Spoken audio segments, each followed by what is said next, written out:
So you can see the LifeApex website, and on the top there is a LifeApex database system. If you click on that, you have access to 4 modules. Yaroslav said earlier that this is a replica of the Norman database system. This is not exactly right. It's actually a subset of the Norman database system. And here you can see the substance database, which is the universe, the chemical substances of LifeApex. So if you click on the substance database and you press show all substances, you will see all the substances that have been investigated by LifeApex. The number of substances is quite high, and for every substance we have a lot of information. A lot of information, a lot of physicochemical information, a lot of cheminformatic information. There is a plethora of information for every single substance, and this can be available by pressing the magnifier. So for example, for sulfaclozine, you can see the information we have. And if I go very quickly through, there is some basic chemical identity information. There are some strings, SMILE, standard INCI key. So this denotes the chemical structure. There is connection with external databases.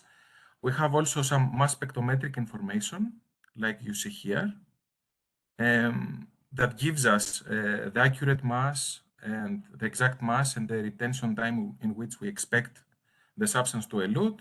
And then we have some ecotoxicity information and some physicochemical information. So this is the substance database. It is the first one.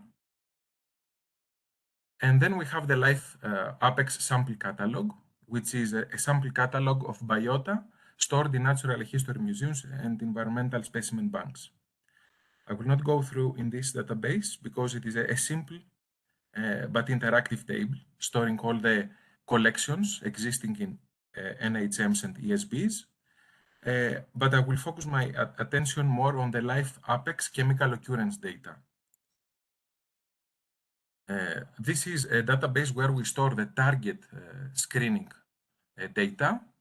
And the way to proceed is simply pressing the search button.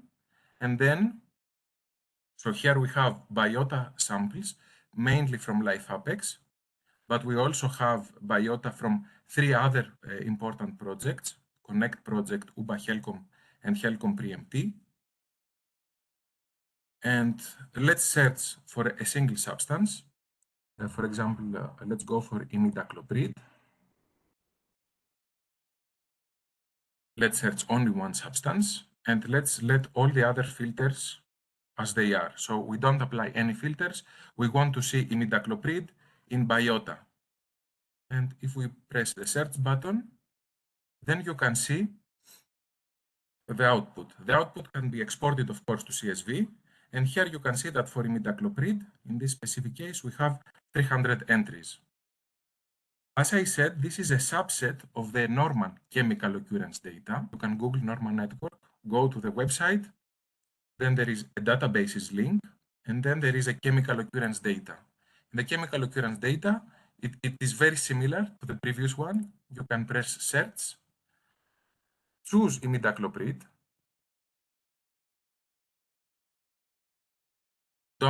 I don't apply any other filter. And if you search it, you will have a huge table, I can tell you. Of course, it is exportable to CSV. And you will see that we have, for imidacloprid, 200,000 data points all around Europe, in biota, but also in other environmental matrices as well. So the data of the chemical occurrence data of LifeApex will end up in the Norman EMPODAT database and also in IPChem. If we go to the basic statistics, you will see that in total we have 1 million, more than 1 million data points for biota for more than 3,000 substances. Okay, and now how we accumulate, how we aggregate all this data, because there is an overwhelming number of data, but we need at some point to visualize them. So there is a maps option if you go to all tiers, so in LifeApex we have 3 tiers, 3 parts. Here you see the results, the chemical results for all 3 tiers, all 3 parts. And you have an interactive map on your right hand, and on your left hand there is a sidebar menu where we can choose substances. And of course we can filter by top predators and prey. If we click on a substance, you will automatically see the concentration levels that have been detected in the various samples. And we have the chemicals are in different chemical categories. So you can see there are industrial chemicals and subcategories. For example, one subcategory can be dioxin and dioxin-like substances, phosphates, polybrominated diphenyl ethers, and so on. What is nice in this application is that we can visualize 2 substances, or 3 substances, or even more substances. And we can have automatically visualize the spatial distribution and the chemical mixture that we detected in a specific LifeApex sample. Just to remind you that in total we have 198 samples. There are a lot of conclusions we can draw from this interactive tool, but I believe we devoted enough time for this one.